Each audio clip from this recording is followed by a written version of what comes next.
Hello, everyone, and welcome back to another edition of the GSMC College Football Podcast, brought to you by the GSMC Sports Network. I am your host, Tommy Brzee. It is Tuesday, April 16th, and we have a great show for you today. We're going to start talking a little bit about some top 100 players list that was dropped by CBS yesterday. Wanted to break that down for you guys and see what teams are kind of dominating the top 100 in terms of the best players in the country. Then we're going to get back to spring game takeaways. Weren't able to really finish yesterday, so wanted to break down a couple more for you to hear today. Then we have another CBS-centered segment. We have Chris Hummer dropped his transfer portal superlatives. Wanted to break that down for you guys. Some teams to watch, some positions to watch, and some even players to watch throughout this next couple of weeks. And then we'll get into another Top 10 Tuesday, and I will take a whack at the best 10 players in the country. This is not an easy thing to do, so spare me a little bit. But before we jump in, I do want to remind you all we get tons of questions and comments throughout the show. And the best way for you all to get your question on the air, get me to see it, and I can respond to it, is to use the tip and donation link at the bottom of the screen, gsmcpodcast.net. It's a huge help not only to us here at the network, but to you all. You get to watch and have kind of an interactive experience here, which is fun for both of us.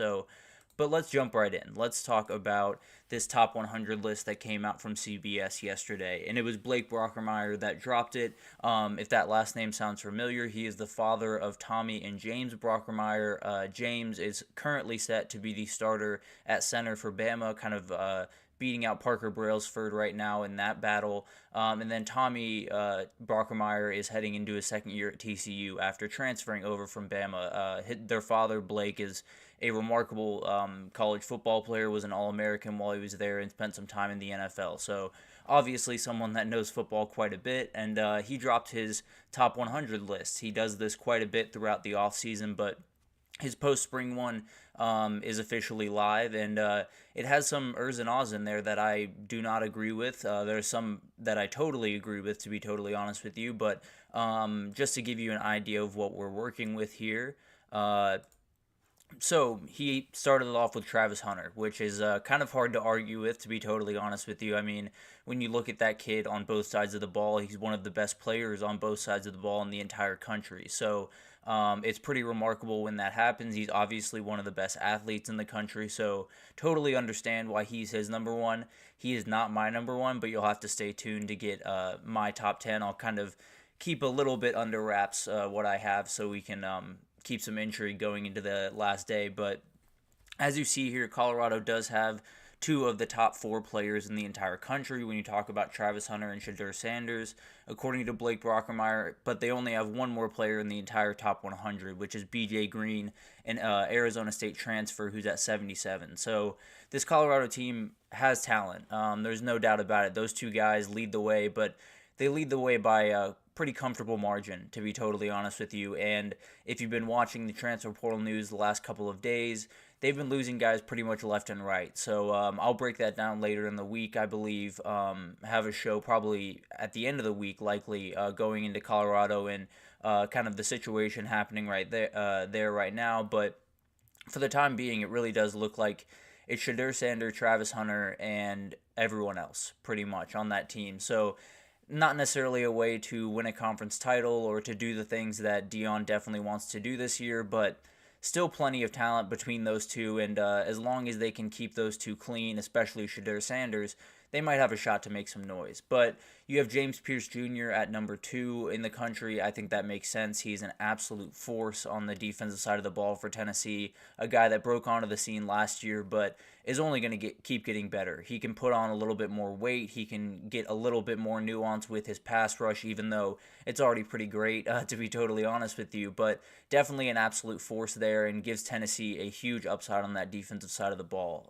Another guy, another D lineman there, Mason Graham here at 3. I think that makes total sense as well. An absolute force on the inside. Someone who's going to have to fill some pretty big shoes this upcoming year, but has the ability to and is going to be one of, if not the best defensive tackle in the entire country. We talked about Shedeur Sanders already, but at number 5, we have Luther Burden, the first wide receiver on this board, and it makes sense why he's here. It does look a little bit interesting with him above guys like Jalen Milroe and Carson Beck and some of these other guys, but Luther Burden's an absolute game changer. If you watched Missouri last year pretty much at all, you saw him make a pretty remarkable play, I'm sure. So he's someone that totally changes the complexion of that team, totally changes the way that Brady Cook is able to look in that offense, because there are certain players that just elevate the people around him, and Luther Burden's one of those guys. That wide receiver room does not lack for talent even behind him, but Luther Burden really is what makes that all go, makes everyone kind of fall into their right position, and it makes everything work. So he's an absolute game changer. Makes sense why he's up there. And then you have your first offensive lineman here with Will Campbell from LSU at 6. He is the best offensive tackle in the country, in my opinion, an absolute game changer for LSU, and someone that I'm sure Garrett Nussmeier is very, very glad to have at left tackle, because it could be a very long year if he didn't have him at left tackle, and also Emory Jones, who's on this list as well. Actually, we'll get to him here in a second, but a very talented kid that absolutely could be number one off the board next year, depending on how things fall with the NFL draft. But then you get to some quarterbacks here. You have Jalen Milroe and then Carson Beck at 7 and 8. And to be totally honest, I would have these flipped. You'll see later on where I have these guys. But at the end of the day, I understand why he has Milroe this high. He's a guy that has not hit his ceiling yet, has the ability to even grow much more as a passer, I think, and even as, a runner. I think there's a lot of ability there, obviously, to start with, but I think that can only grow, to be totally honest with you. So I think Jalen Milroe has the ability to be one of the best, if not the best quarterback in the entire country. I would just give Carson Beck the slight edge right now, but Milroe's 1-0 against him, so I can't necessarily argue with that. But Carson Beck, right after him, an absolute surgical passer, a dude that is going to sit in the pocket and pretty much pick you apart with no problem.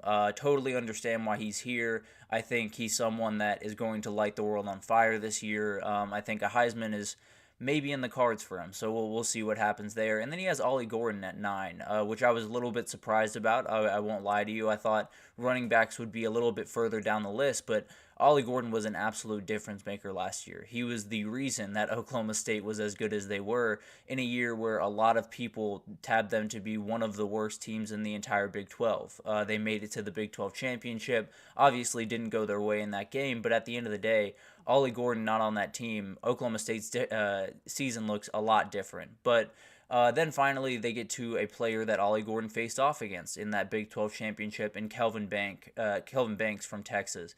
This is a kid that, a lot like Will Campbell, started his freshman year and has only gotten better since then. I think everyone expects him to be one of the top 10 picks maybe in next year, definitely a first-round pick next year. As long as he can stay healthy, he is going to be an absolute huge player for Texas. And I expect him and Will Campbell, honestly, to be the tackles on the All-American team. But we'll see how that shakes out as the season goes on, obviously. But I'll take my whack at the top 10 later on in the show. So just so you know, I thought Shedeur being the top quarterback was a little bit surprising, to be totally honest with you. I thought Shedeur was not necessarily what I would put at number 1. I think I had him at number 4 when I ranked quarterbacks earlier in the year. But I totally understand why he has him there. He's an absolute difference maker. His ceiling is maybe higher than the rest of these guys, so I totally understand that. And then Ollie Gordon in top 10, I kind of talked about it. Was a little bit surprised about that as well. But let's get to some teams that kind of dominated this. As you see, you don't have any Ohio State players in the top 10. Well, that didn't necessarily hurt them in getting the most amount of players in the top 100. They had 7 different players in the top 100, and it started off at number 12 with Quinshon Judkins. And if you see those asterisks next to names, oh, well, I missed one with Isaiah Bond. But those are some transfer players that have joined some other teams. So Quinshon Judkins was a big-time pickup for them. He's at number 12 on this list. Caleb Downs down at 19. Jack Sawyer, Emeka Egbuka, Travion Henderson, Denzel Burke, and Seth McLaughlin, the guy that transferred over from Alabama after not the greatest performance necessarily in the playoff games, but at the end of the day, a very talented kid that has the ability to be a big-time player for Ohio State this year. Then you followed up with Oregon, a team that used the transfer portal definitely in their favor. I missed one with Evan Stewart as well, so maybe this wasn't the best idea in the world, but you have Dylan Gabriel to start it off at number 20, then Evan Stewart, who was a transfer at 22. Malik Muhammad, Jamari Caldwell, also transfers that were big time for them. Jamari Caldwell is a guy that I think a lot of people will know the name very, very quickly as we get into this year. Then you have Tez Johnson and Josh Connerly. Josh Connerly is a guy that kind of like Kelvin Banks and Will Campbell, have only gotten better throughout their time. A guy that can be an absolute difference maker for them and makes life a lot easier for someone like Dylan Gabriel, who needs a little bit of time to kind of put everything together on the offensive side of the ball, and protection will help him immensely with that. So, but moving on down the list, we have a ton of teams stuck in 5. We have Texas, Georgia, Bama, and Ole Miss. But let's start with Texas, and let's talk about. We already talked about Kelvin Banks a little bit. He was the one that cracked the top 10 in this one. But Isaiah Bond right after him. You had Ewers literally right after Isaiah Bond at 15, and then you had C.J. Baxter and Trey Moore, a transfer from UTSA at edge rusher at 85 to round this out. So obviously 2 huge pickups there in the transfer portal with Isaiah Bond and Trey Moore. But obviously this is a very talented team. I was a little surprised CJ Baxter was on this list, to be totally honest with you, but a very talented kid that can do a ton of really, really remarkable things this year. But let's move on down to Georgia. We already talked about Carson Beck in the top 10. You had Malachi Starks, who I think could be a little bit higher on this list, to be totally honest with you. You have Tate Ratledge, Michael Williams, and Dylan Bell to finish it out. So a very talented group. All their top 5 guys are in the top 75. So obviously a remarkable group over there in Athens, Georgia, as there always is. But moving on to Alabama, Jalen Milroe we already touched on. Tyler Booker was the next on this list, which makes sense. An absolute force on the offensive line. That is going to be one of the best players in the country this upcoming year. You had Malachi Moore. You had Jaden Roberts, who's the other guard on this team, across from Tyler Booker. So that offensive line, at least interior-wise, is going to be an absolute force. We talked about James Brockermeyer earlier. It sounds like those 3 are the interior guys, and that's quite the 3 to have for run blocking and things of that nature on the interior side of the ball. And then you have Deontay Lawson to finish it out at 84. But Ole Miss got a ton of help with this new transfer portal rules and everything, and the big-time players that came in. They got 2 top 50 players in Walter Nolan and Princely Umanmielen. I think both those guys are big-time players for them this upcoming year. You had Trey Harris to start it off at 23. I think he's definitely the best player on this team. Jackson Dart, and then Caden Prieskorn. And I think the biggest thing here is the 3 guys that were already on this team that are in the top 100 are offensive players. The other 2 that they had to pick up through the portal are defensive. So you see the deficiencies that needed to be filled, and you see that Lane Kiffin has done a really good job in filling them, at least with the top-end talent that they absolutely need. And then we got 3 teams towards the bottom here with 4 players across the top 100. We'll start with Michigan. Mason Graham, we talked about, one of the best players in the country. A guy that just missed the top 10, Will Johnson, is an absolute game changer on the outside.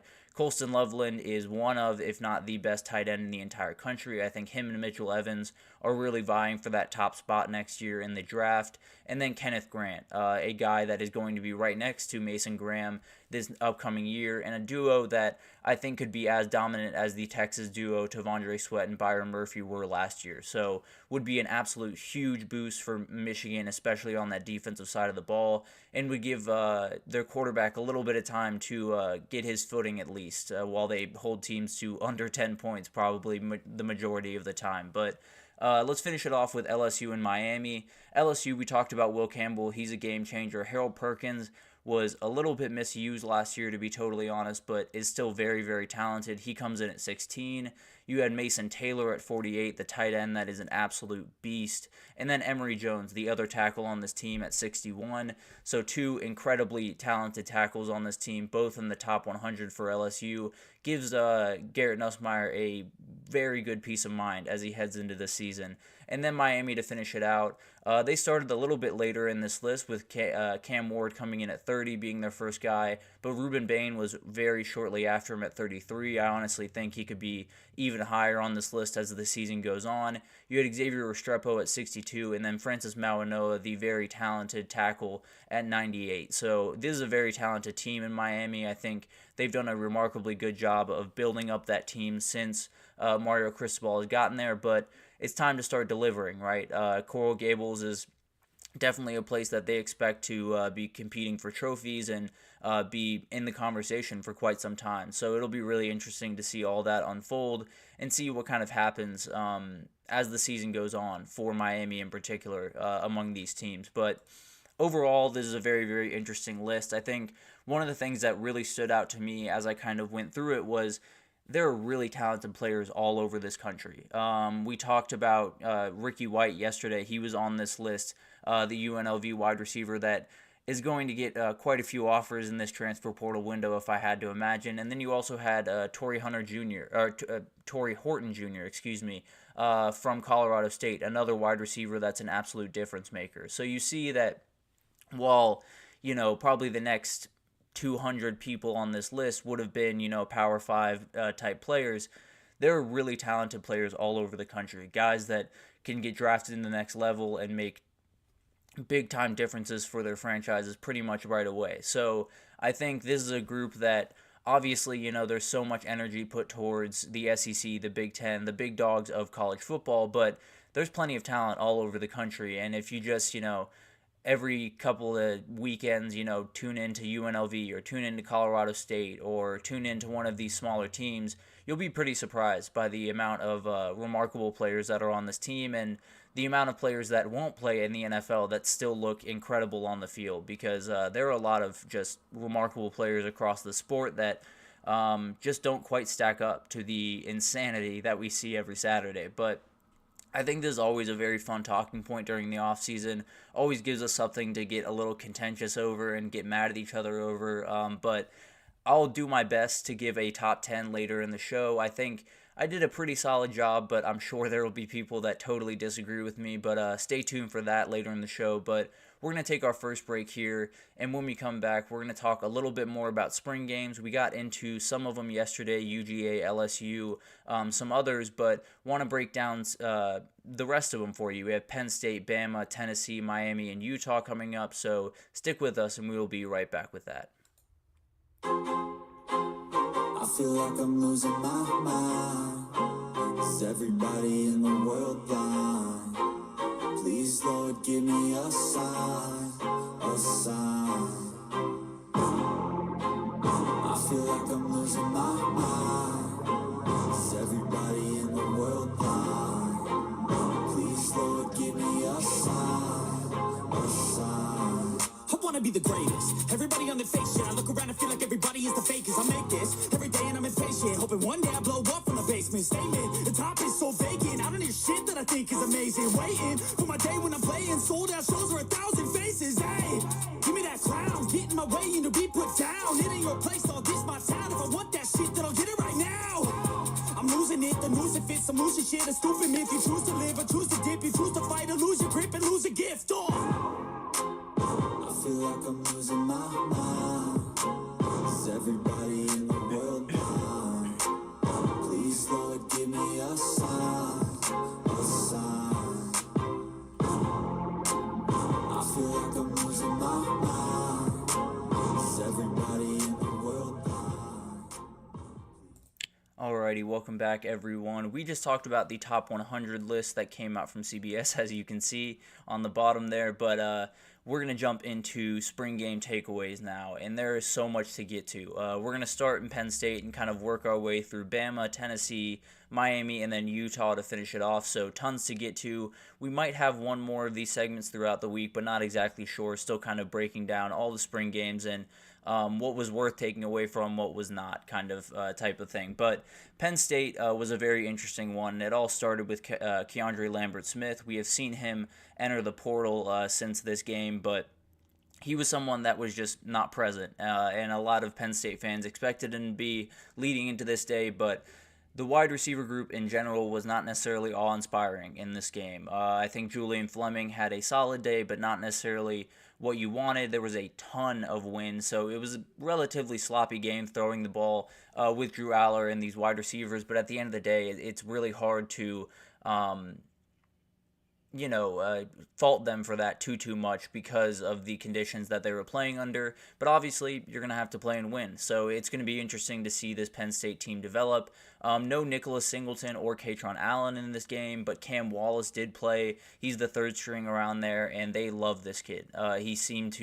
He had a very, very good day. This is going to be a run-heavy offense. Andy Kotelnicki has made that very clear over his time at Kansas, and I think it gives them the opportunity to have a ton of different bodies at running back, and Cam Wallace definitely needed these reps more than Nicholas Singleton and Katron Allen, so very good to see him out there, and I think they have three guys now that they can go to pretty much at any point and feel very confident in. That's a huge help to a team that is going to be running the ball probably about 60 to 66% of the time, I would assume, this upcoming year.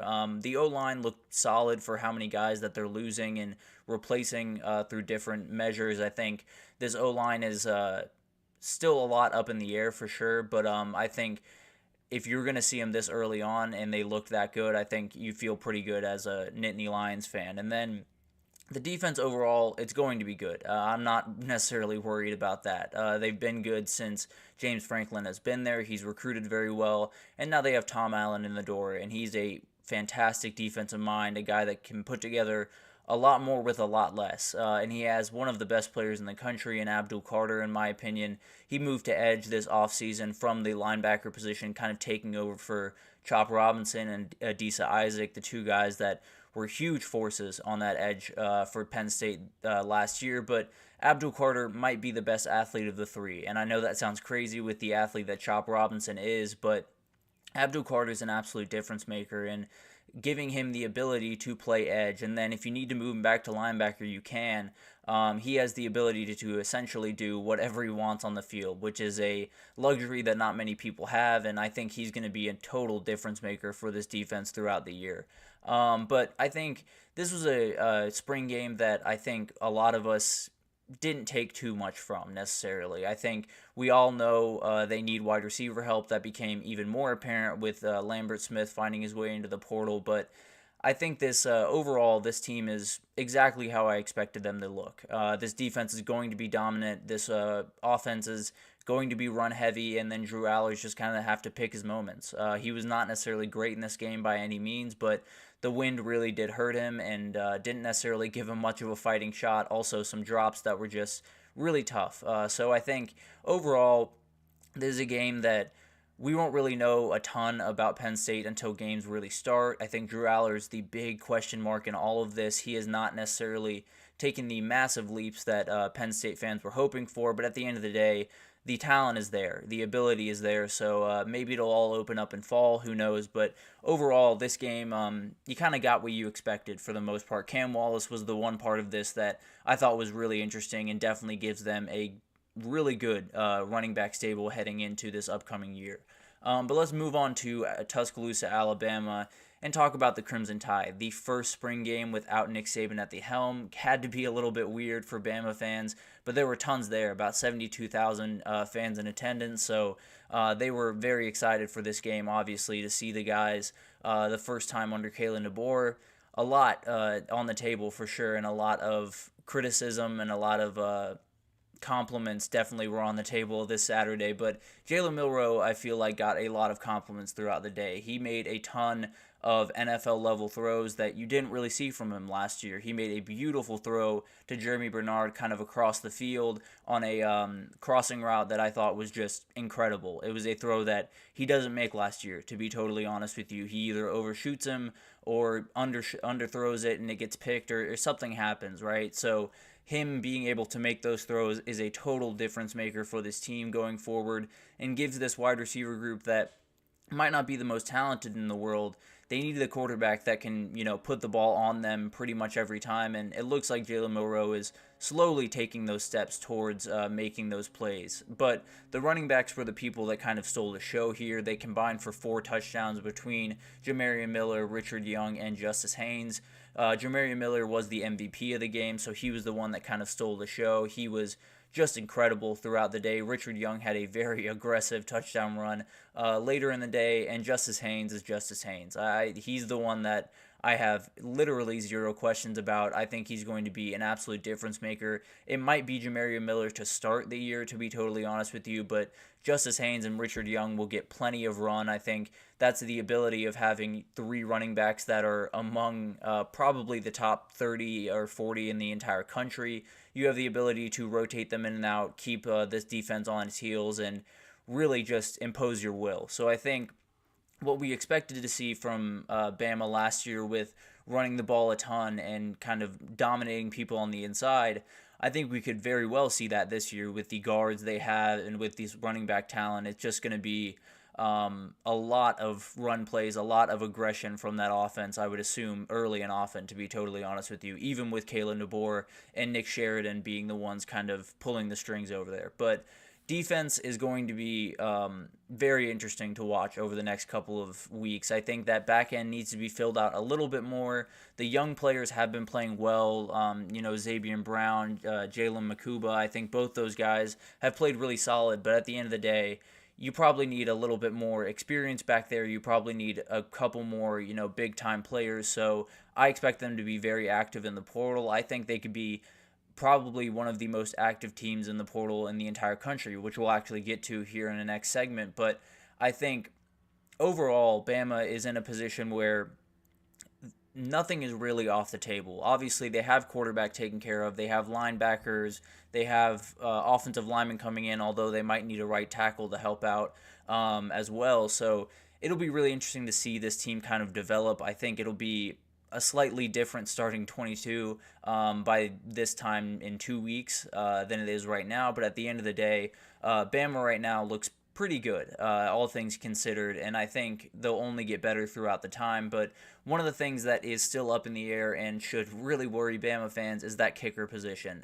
Connor Talty was supposed to be the guy throughout spring that was thought to be the guy, but multiple kickers tried extra points and field goals. Talty did miss a field goal throughout the game, so not necessarily the greatest showing from the guy that they expected to be the place kicker this upcoming year, and Bama fans know too well that that can be a huge difference maker for a year. Will Reichard was an absolute godsend for Bama fans after a long time of just not having a very good kicking game. So hopefully they can figure that out, because as of right now, it looks like they don't have anyone pegged as the starting kicker over there. But let's move right along to Tennessee, and let's talk about this wide receiver group, because they were the people that absolutely stole the show. We had long touchdowns from Mike Matthews, the very talented freshman out of Parkview High School in Georgia. We had Chaz Nimrod with long touchdown catches.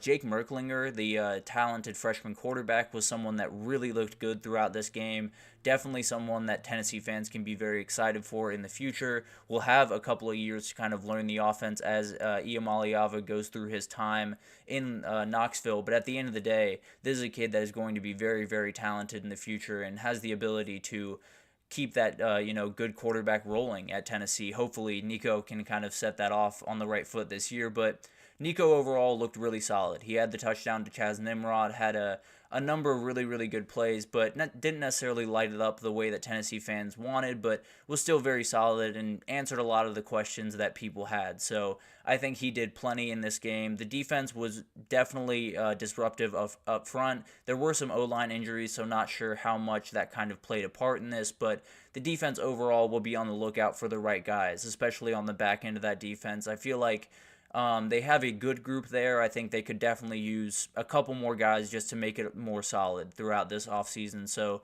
these next couple of weeks will be very interesting on the defensive side of the ball for Tennessee. I think they'll be one of the teams that is very active in terms of just finding guys that fit, just finding pretty much any position that can be a difference maker for them in Saturdays in the fall, because they have a lot of openings, to be totally honest with you, minus those edge rushing positions and some of the D-line positions. I think there's a lot of opening on that defense for just any player that can, make plays for him. So we'll see what happens there. But let's move on to Miami and let's talk about Cam Ward. He has totally taken over this team. I think a lot of people, when he came in a little bit later in the process because he flirted with the NFL draft and that type of thing.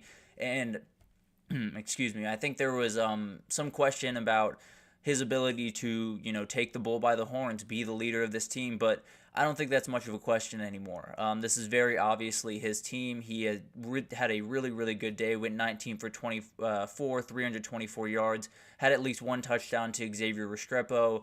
Restrepo, and Jacoby George seem to be on the same page, which is absolutely huge for this offense's success. And the offense won the day pretty comfortably, which is what I think all of us expected. This secondary really struggled, which is something that they really have to worry about. Losing guys like Cam Kitchens and James Williams on that back end is not an easy thing to replace, point blank period. So it'll be really interesting to see if they add guys through the portal. I think they will be very active in the portal, especially on the defensive side of the ball, and maybe even running back, which we'll talk about here later. But I think it's a very interesting team that just needs some help on the defensive side of the ball. So I would expect some portal influx, at least in the next couple of weeks. One guy that kind of popped up that maybe people weren't expecting, or if you're a Hurricane fan, you already knew the name, but Elijah Lofton, a tight end who just came in this spring, had a big day. He's someone that looks really smooth on the field, is a great pass catcher, and could be one of the other, incredible weapons that they have on this team. I think they could be even after another wide receiver in all of this, but we'll see what happens with Miami. I think they could be a total difference maker in all of this transfer portal the next couple of weeks. I think overall the defense, they're very much hit or miss. They made a couple of plays in the second half, forced some turnovers, but didn't necessarily do the things you wanted them to do on a consistent basis. So I would expect them to be kind of the area that changes the most over the next couple of weeks for Miami. But overall, a very solid showing, but the defense definitely does need help down there. But let's move on to Utah, and let's talk about Cam Rising and Dorian Singer. Cam Rising is finally healthy. It feels like we were waiting a million years last year for him to be healthy. It was just every single week you were waiting for that tweet to come through that said he was healthy, and it never came. So, but he's finally healthy. He's finally looking the part again, and him and Dorian Singer seem to be on the same page, which is huge news for them. That is a duo that I had in the top 10 of my quarterback wide receiver duos going into this year, and it seems like it's rolling early. So it's definitely something that they're going to need if they want to win the Big 12 in year one, if they want to be the team that a lot of people expect them to be. So it'll be really interesting to watch. Zach Wilson's brother, Isaac, had a big-time day. He looked like an absolute dude in this game, and I think the quarterback position is in a little bit better shape than I thought it was, honestly, going forward. He went 6 for 8, 115 yards, 2 touchdowns. So about as good as you can possibly do. Definitely gave him a huge boost in the backup quarterback battle, and we might have to see him. Cam Rising has had a little bit of injury trouble throughout his time, and hopefully he doesn't this year, but you always got to be ready for it. So definitely a great option for them at backup quarterback. It'll be interesting to see if we see him much throughout the year. But one guy that popped up on the defensive side of the ball is Cam Coleman, the cornerback that came over from Michigan, a guy that is an absolute game changer. He's someone they absolutely need on that back end. I talked about Teo Johnson a couple of times on here. He's going to be great, but he needs other people around him, and it feels like Cam Calhoun is really becoming that guy. So very, very excited for this back end of this defense. I knew that Kyle Whittingham was going to put it together, but it's going to be interesting to see who those guys are and who the difference makers really are at the end of the day. But Utah was very pass-heavy on Saturday, which is not something you really expect to see. I think it's very possible that they're pass-heavy with the wide receivers they have and Cam Rising being in full control of that offense, but it definitely could be a sign that they need some running back help in the portal. They lost Jaquindon Jackson, who had a great day in Arkansas Spring Day this past weekend, but they definitely need some help at running back. Micah Bernard is still there, but need some more for sure. Jalen Glover as well.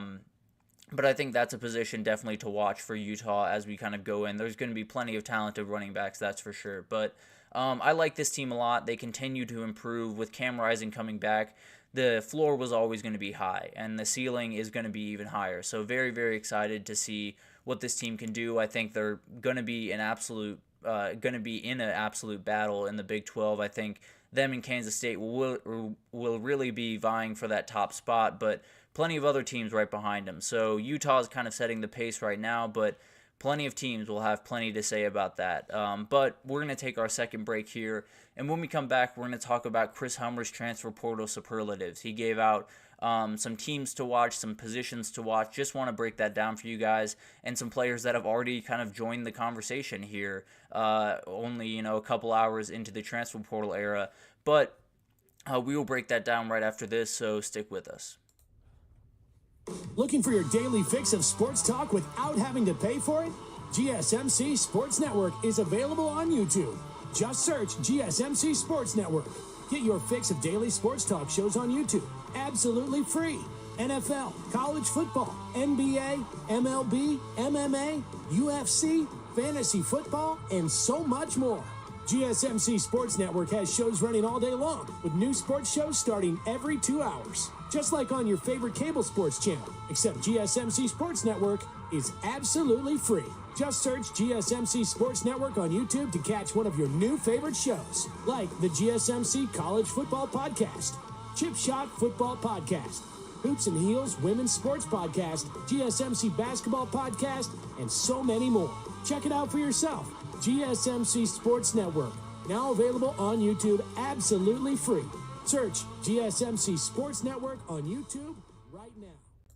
Alrighty, welcome back everyone. We just talked about a little bit of intel from the spring games this past weekend, some takeaways from all the games we weren't able to break down on Monday, but let's get to some transfer portal superlatives. Chris Hummer over at CBS dropped his superlatives as we move into this spring portal window, and there's a lot to break down, to be totally honest with you. But let's start with the team that he thinks could define the cycle, and I totally agree with him. It is Alabama. This team is not Kalen DeBoer's team yet. Obviously, he loves the guys in that room and doesn't necessarily hold any grudges against anyone by any means, but he's still in the process of building out this team as he sees fit. He's still building out this team the way he wants it and the way he pictures it in his head. So there's going to be a lot of movement both ways, I think. I think there were some guys that stuck around to see what this Kalen DeBoer era was going to look like. Some aren't going to like it.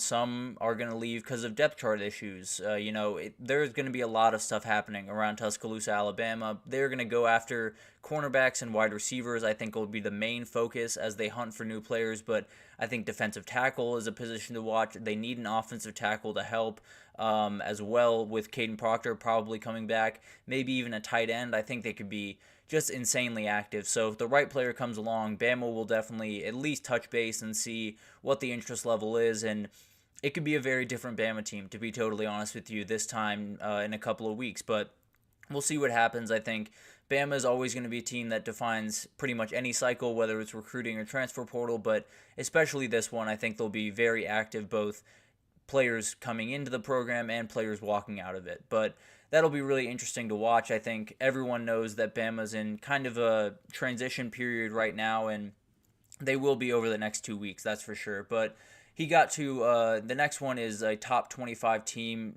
with the most work to do. Excuse me. And this one is very clear. It's Washington. There's no question about that. This is a team that definitely took the biggest hit in terms of guys leaving their program. I think they didn't have the ability to necessarily backfill the way Alabama did with Kalen DeBoer's guys from Washington because not a lot of guys followed from Arizona. Now, the door is still open, obviously, as this portal window starts. I mean, Noah Fafita and Tatoria McMillan are going to be guys that they're going to be watching very closely down in Tucson. But at the end of the day, right now, it feels like Washington is not nearly the same team they were a year ago. It looks like a totally different team, and it pretty much is, to be totally honest with you. Will Rogers is the quarterback down there, a guy that is not shy about throwing the ball, is not uncomfortable in pretty much any situation. So at the very least, have a very high floor out there. I think it'll be really interesting to see how that position, develops, to be totally honest with you. If Noah Fafita finds his way to Washington, that'll be his position to be had, but obviously that hasn't happened yet. So Will Rogers is the guy. It'll be really interesting to see how they fill out the rest of this group because pretty much every position is on the board. Even that quarterback position, honestly, depending on how Will Rogers has played throughout spring, could be on the board. So this Washington team that we see right now is not going to be the Washington team we see in fall. So it'll be really interesting to see that kind of develop over the next couple of weeks because it's going to be a lot of action over there in Seattle. But then you got to the most in-demand position, and it's defensive tackle, and there's no question about that. There is going to be people all over the country that need interior defensive line help. UGA, Texas, Bama, and so many more are going to need really big-time help. LSU is another one that definitely needs help. Now, Texas might have had some answers to theirs. Bill Norton is a guy from Arizona that seems to be heading to Texas. He got a crystal ball earlier this week to go to Texas, so it'll be interesting to see if that happens and how quickly that happens.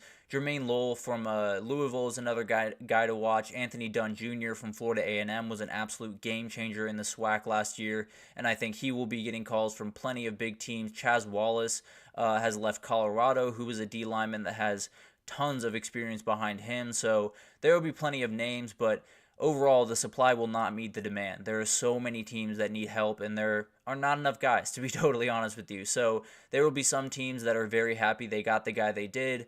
There will be some teams that are left with the guys that they have right now, and it'll be interesting to see who those teams are and kind of how they adapt to that, because defensive tackle is going to be pretty much as many teams as you can name in the country are going to be after a defensive tackle in this class, but very few are solid at that position.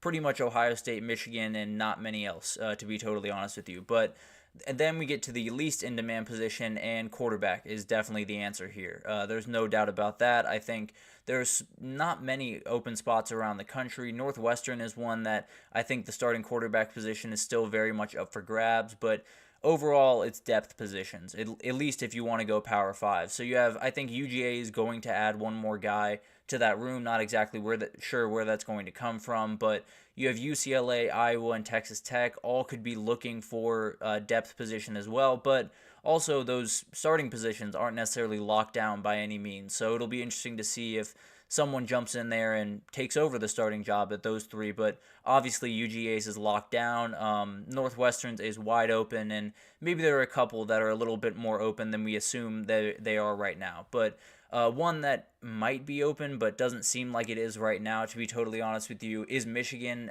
He says they are the team that could jumpstart the quarterback market in terms of some of these guys coming off the board. Now, I think overall there won't be a big-time quarterback that jumps in. Now, I might be eating my words here in a couple of days, but I think Michigan, for the time being, feels pretty comfortable with Alex Orji. I think he's made the strides that they were hoping for him to make, and I think at most they'll be looking for a backup quarterback, but who knows? You never really know what that thing looks like. This Saturday will be very interesting to watch to get an idea of where these quarterbacks sit, but right now you have guys like Nick Evers and Jacoby Criswell in the portal. Neither of those guys are starting quarterbacks at Michigan necessarily. So I think as for the time being at least, they'll mostly be looking for a backup, but who knows? Depending on how things go Saturday, maybe they're looking for a starter this time next week, but we'll definitely be watching that very closely. The position with the most big names, according to Chris Hummer and pretty much according to everyone, to be totally honest with you, is running back. We saw Damian Martinez jump in. He's the biggest name pretty comfortably on the running back market right now, but there's so many guys right behind him. Henry Parrish is a really good player from Miami that's entering the portal. I think he's been crystal balled to Ole Miss, so something to watch there. And then you have Andrew Paul, who is pretty much a four-stringer, to be totally honest with you, at Georgia, but is an absolute beast. We saw him running on Saturday in the spring game, and the dude runs mean. It was a little bit of a audition for some other teams.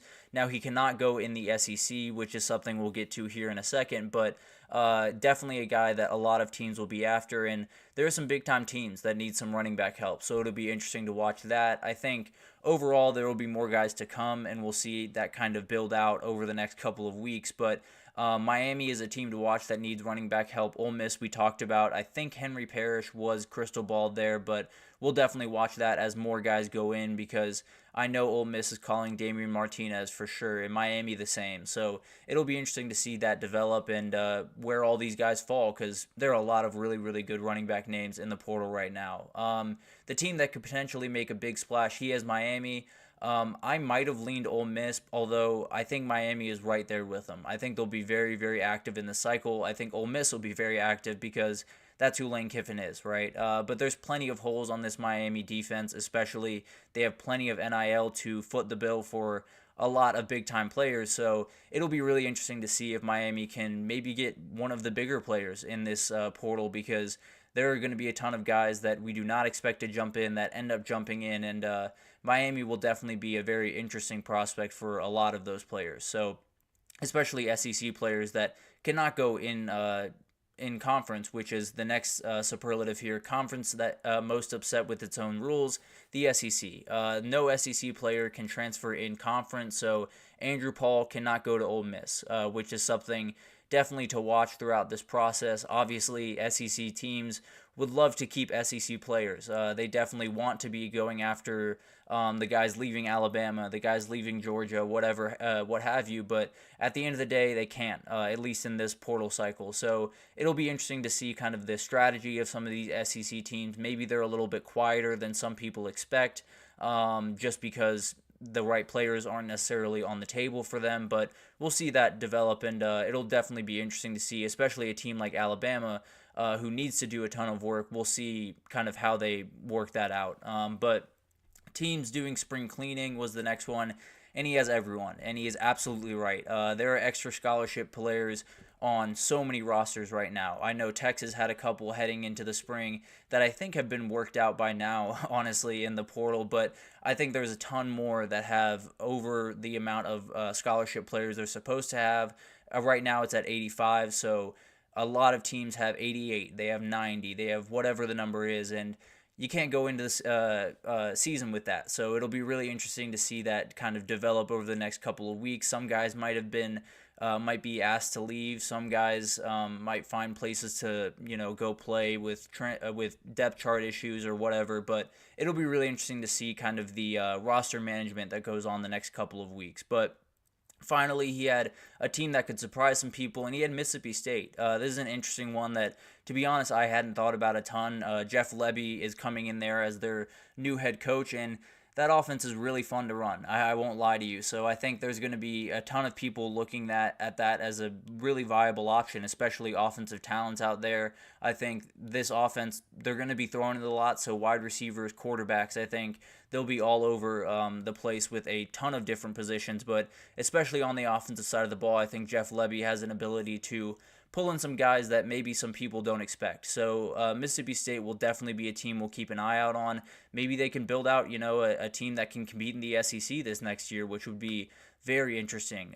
But overall, this is going to be a crazy portal window. I think this is going to be one of the crazier ones that we can remember, but it's just starting. So we'll keep you updated as we go. We'll probably have a segment tomorrow just breaking down where we are with all of the names that are in, and then we'll keep updating that throughout the next 2 weeks because it's going to be wild. But we're going to take our final break here, and when we come back, we're going to talk about a new Top 10 Tuesday. I gave my best players in the country earlier. We did the top 100 players in the country. I only did 10 just to spare myself a little bit here, but it is not an easy thing to put together. So spare me a little bit, but we're going to take our final break, and we'll be right back with that. So stick with us.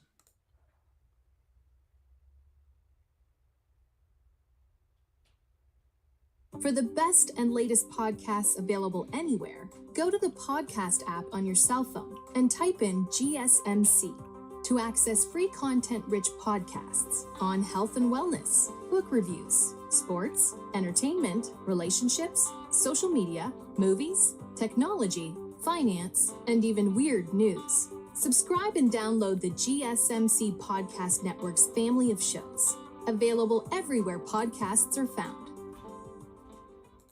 Alrighty, welcome back everyone. We just talked about some transfer portal superlatives that Chris Hummer over at CBS put out, kind of broke down what some teams are looking for, some positions that everyone should be watching throughout that time. But Now it's time for a Top 10 Tuesday, and I am giving my best players in the country as of this second.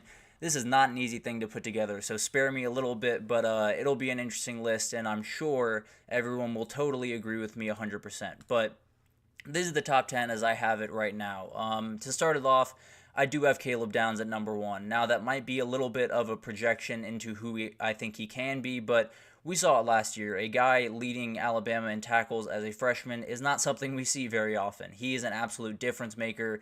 He is someone that can do so many different things, and transferring over to Ohio State, he is in a room that is absolutely loaded, but he is the best guy in that room by a pretty comfortable margin. So I think he's someone that totally transforms pretty much any defense he's on. I think he is someone that Alabama would have loved to keep in Tuscaloosa, but wasn't quite able to, and I think he'll only continue to improve through the next 2 years. I think he could be one of the highest taken safeties off the board when he eventually goes into the draft because the dude is just so dynamic in so many different ways. Number 2, I actually had the same thing that Blake Brockermeyer had. I do have James Pierce Jr. as the second best player in the country. I think he's a total difference maker on the edge for Tennessee. I think he will only get better as a pass rusher, but totally dominant, one of the most impactful players in the entire country. He is one of the few non-quarterbacks in my mind that can go number 1 overall next year. I think there are a couple on this list that we'll get to throughout as we go through it, but I think James Pierce Jr. kind of leads that, right? There are so many guys that are looking for a dominant edge rusher, and if he was in this class, he might be the number 1 edge rusher taken off the board, to be totally honest with you. So I think he's a total difference maker. He's only going to get better, and this year is going to be very special for James Pierce Jr., if I had to imagine. At 3, I do have Travis Hunter. He's a game changer. There's no two ways about it. Probably the best athlete in the entire country. He is simultaneously one of the best corners and one of the best wide receivers in the country. So it's just remarkable what he can do on a football field. Essentially has free reign to do whatever he wants, and he absolutely should. He is another guy that could go number 1 overall if the chips fall his way. There's been some news around that with Deion Sanders dropping the 6 teams that he's quote-unquote allowed to go to, but we'll break that down later in the week and kind of get into that a little bit. But he's someone that's a total difference maker for this team all over the field. Obviously, a difference maker on the defensive side of the ball, but what he's able to do on the offensive side just shouldn't be allowed with how good he is at corner. Him being that good at wide receiver is just unfair. But at number 4, I do have Will Campbell. He is the best O-lineman in the country in my mind. He is going to be an absolute beast when he gets to the next level, but since he touched the field as a freshman, he's been incredible. He's only gotten better, but even when he was a freshman, you looked at this kid and just thought he looked different. So it'll be really interesting to see if he can go number 1 overall next year. I think he absolutely can. If the Panthers repeat as the top pick this upcoming year, I think I wouldn't be surprised at all if they went after Campbell. They need a guy to help out with Bryce Young, especially on that blind side, and Will Campbell would be a great pick if the Panthers were in that position again. So definitely something to watch as the next season of the NFL kind of unfolds and we see what the draft is going to look like. But Mason Graham is at 5 for me. This dude's a force. He is just insane. He's going to change games for Michigan pretty much week in, week out, is an elite run defender, which is something that Michigan has kind of hung their hat on for quite some time now, but it might be the best it's been in quite some time this year. I think him and Kenneth Grant in the middle there is one of the best duos in the country, probably the best duo in the entire country. They'll be the focal point of this defense. Obviously, last year you had guys littered around this defense all over the place, but now Mason Graham and Will Johnson are kind of the guys pulling a lot of the weight. So it'll be interesting to see how he kind of steps into that role and how dominant he can be. But this guy is going to change games for Michigan all year and will definitely give their offense a little bit of leeway to kind of find their way as this new quarterback takes over and all of the new things happen over there. But at 6, I do have Luther Burden, around the same place I believe that Brockermeyer had him. And this guy is just insane. I think he's the best wide receiver in the country. He's just been incredible to watch throughout his career. A lot of people, when he committed to Missouri, thought he would be finding a new place to play in, a year after that. And he stayed put. They've only gotten better since he's been there. And he's someone that totally changes the complexion of that team pretty much overnight. So I think he will definitely be the top wide receiver off the board next year. I think he definitely could be one of the best players in the entire class, to be totally honest with you. So it'll be really interesting to see him develop over this last year. He's already shown us plenty, to be totally honest with you, but I think he still has more in his bag to show us. So I'd be really excited to see what happens with him. At 7, I do have Carson Beck. I think he's the best quarterback in the country. I totally understand why people have Shedeur Sanders or Jalen Milroe over him, but at the end of the day, I feel so good about this kid going into next year. I think he's going to light the world on fire. He has so many weapons to throw to. He puts the ball pretty much wherever he wants it. On a rope, so he's someone definitely to watch. He is currently my pick to be the number 1 overall pick next year, just because that tends to go to a quarterback, and I expect him to be the top quarterback in the country next year. I think a Heisman is definitely in the cards for him, and could be on the way with how that offense is looking early on in this spring and early on in the offseason. But definitely much more to develop there, but I just love this kid. I think he's an absolute game changer and one of the best pure throwers of the football I've seen, at the very least since Joe Burrow was in LSU in 2019. But at the 8 position, I do have Kelvin Banks, the other offensive lineman, just a touch below Will Campbell, to be totally honest with you. Both of them have been great since they've been freshmen, but Will Campbell was just a little bit sooner to get all the kinks worked out and kind of become that dominant force on the offensive line. I think both the guys could be top 10 picks next year and will be huge for both their quarterbacks. So Kelvin Banks is incredible. He's been incredible since he stepped on the field at Texas, and Quinn Ewers is definitely very happy to have Kelvin Banks protecting his blind side throughout his time at Texas. But to round it out here, at 9, we have Tatorian McMillan, the remarkable wide receiver from Arizona right now.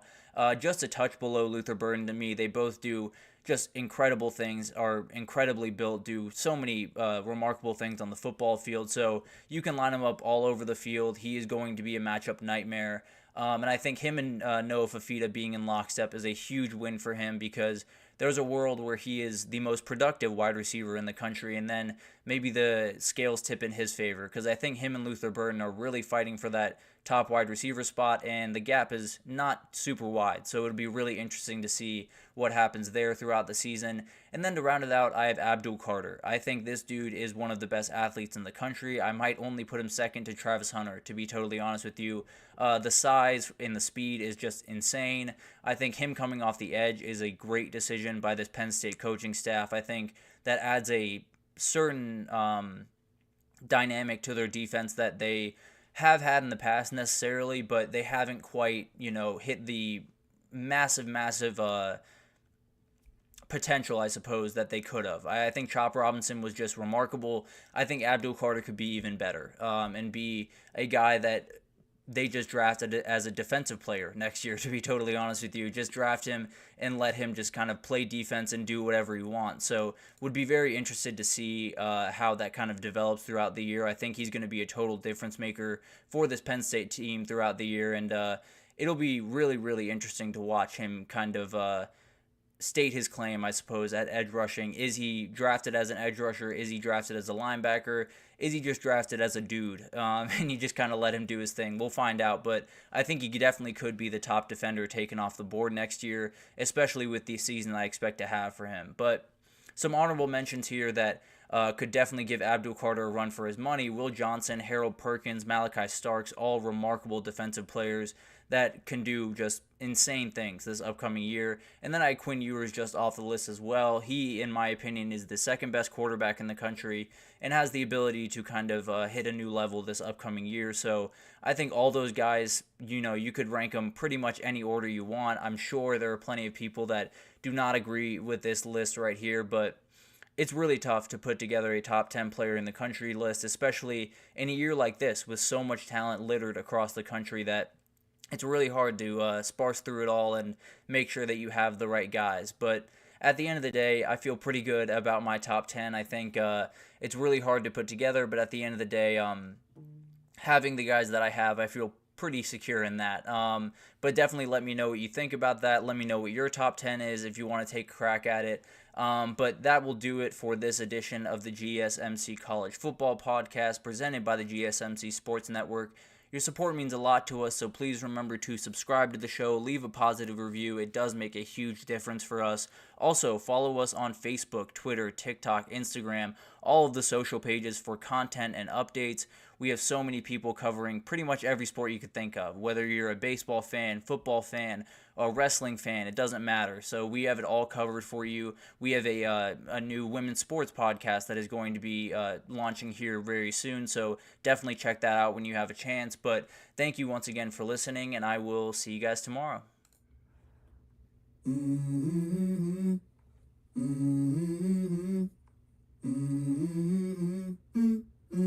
Let's go.